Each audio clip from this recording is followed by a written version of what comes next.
우리 가족의 현재와 미래를 위한 가정경제 늘 고민이시죠? 자, 이 시간에 그 고민 모두 해결해 드리겠습니다. 지속가능한 가정경제연구소 이재문 팀장 전화 연결하겠습니다. 안녕하세요. 네, 안녕하세요. 네, 자, 오늘은 어떤 주제로 얘기 나눠볼까요? 네, 이제 작년 한 해 뜨거웠던 이슈가 무엇인가 한번 생각해보면 또 무엇보다 부동산 시장이 아닐까 싶습니다. 네. 그 중에서도 주택 중에서도 아파트 가격의 변동이 좀 많았는데요. 이런 것들 때문에 이제 많은 서민들이 또 지금이라도 부동산을 사야 되는 게 아닌가 하는 조바심을 많이 내게 했었는데, 네. 이제 문재인 정부가 출범한 이후에 과열된 부동산 시장을 좀 잡고, 가계부채가 또 많죠. 1,400조가 넘는다고 하는데, 이러한 가계부채를 좀 조정하겠다는 여러 가지 대책들이 작년 8월과 10월에 나왔습니다. 이제 오늘은 작년에 이제 10월 가계부채 종합대책의 일환으로 발표가 됐고요. 이제 2월 달부터 실행이 되게 된 신 DTI 제도에 대한 안내를 좀 드려볼까 합니다. 예. 그 신 DTI 제도. 이제는 대출 받을 때 조금 더 힘들어지겠구나 하는 정도의 느낌은 받지만 그래도 실제로 정확하게 어떤 내용인지는 조금 어려운 개념인 것 같습니다. 네, 맞습니다. 이제 평소에 대출 한번 받아보셨거나 주택을 실제로 구입하시려는 계획이 있는 분들이라면 이 용어 자체가 익숙할 수도 있겠지만요. 아직 그렇지 않은 분들은 처음 용어에서부터 막히는 경우가 많습니다. 네. 그래서 신 DTI 제도를 안내 드리기 전에 일반적으로 대출 받을 때 많이 이용이 되었던 LTV와 DTI 개념을 먼저 이해하시는 게 중요할 텐데요. 예. DTI 개념을 먼저 이해하시고 나면 신 DTI의 달라진 점을 이해하기가 조금 더 수월하실 것 같습니다. 예. 그 대출할 때 항상 그 저런 용어들을 들었던 것 같은데요. 먼저 LTV는 어떤 개념인가요? 네, LTV는 Loan to Value의 줄임말입니다. 네. 이제 영어로 바로 번역하게 되면 대출 대비 가치에 대한 이야기인 건데, 예. 즉 이제 아파트든 주택이든 그러한 담보 가치 대비 대출의 비율을 이야기합니다. 이제 쉽게 말씀드리면 집을 대출 받을 때 최대 받을 수 있는 대출 금액을 이야기한다고 보시면 되는데요. 네. 예를 들어 집값이 3억이다. 근데 LTV가 50%다라고 한다면 대출은 3억의 50%인 1억 5천만 원까지 대출이 가능하다는 의미입니다. 예. 이제 집값이 높을수록 대출을 뭐 많이 받을 수 있는 건 가능하겠지만 그 한도를 금융권에서 일정 부분 정해놓고 있는 거죠. 예. 그러면 그 LTV의 개념은 주택담보대출을 최대로 받을 수 있는 금액 정도로 이해를 하면 되겠습니다. 자, 그러면 이어서 DTI 개념은 뭔지 좀 설명을 해 주시죠. 네, DTI는 Debt to Income이라는 뜻인데요. 직역을 해보면 부채 대비 수입이라고 이야기를 해볼 수 있겠습니다. 네. 이제 용어로는 총 부채 상환 비율이라고 이야기를 하는데 이것은 실제 내가 대출을 받는다고 하더라도 이걸 얼마나 잘 갚아나갈 수 있는지를 측정하는 개념인데요. 예. 예를 들어 연봉이 4천만 원이고 DTI가 50%라고 한다면 내가 가지고 있는 대출에서 총 부채의 원금과 이자를 합친 금액이 4천의 50%인 2천만 원을 넘지 않도록 제한을 두겠다는 뜻입니다. 예.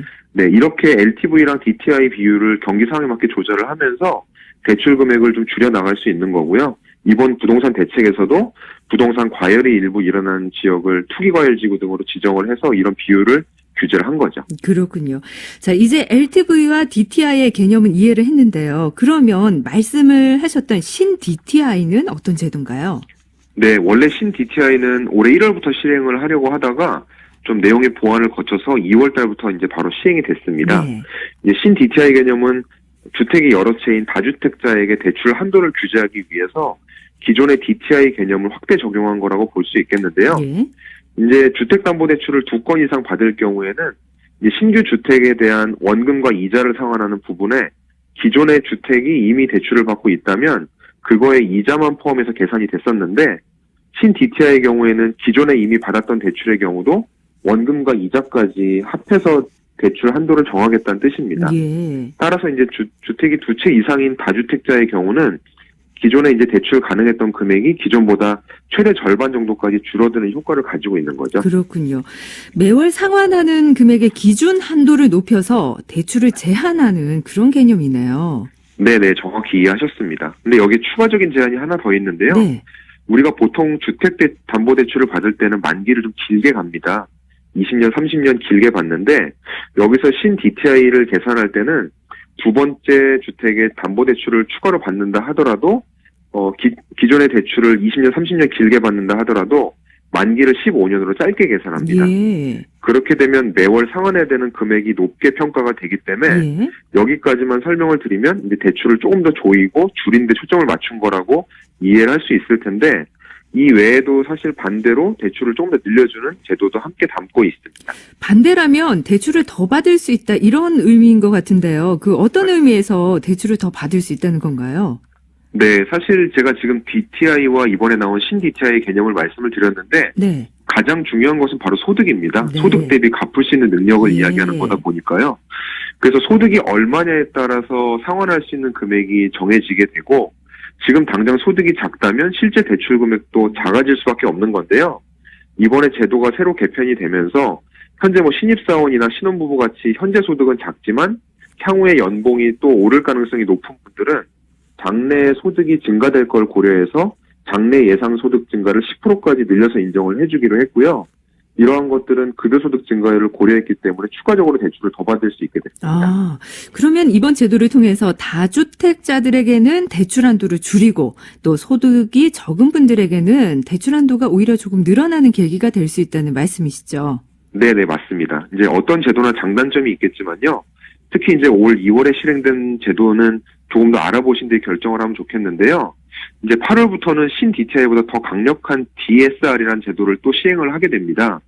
그래서 이런 부분을 염두에 두셔야 되는데 네.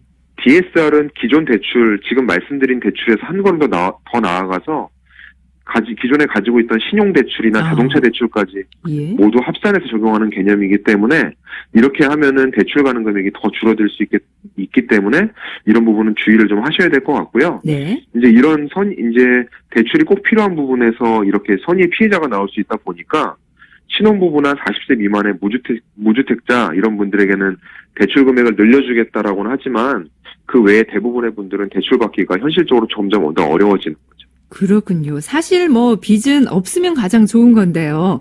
또 이 현실이 빚 없이 살기 어려운 상황일 때도 있잖아요. 그럴 때 아주 현명하고 지혜롭게 관리를 잘해야겠다는 생각이 듭니다. 네, 이제 제가 드리고 싶은 말씀 먼저 정리를 잘 해주셨는데요.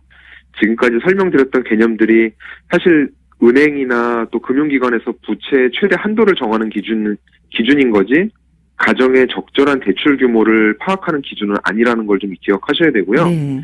특히 이제 맞벌이라 하더라도 나중에 또 외벌이로 전환되거나 하는 가능성을 염두에 두고 대출 규모를 잡아보신다면 조금 더 장기적으로 안전하게 대출 상환 계획을 세워보실 수 있겠습니다. 예.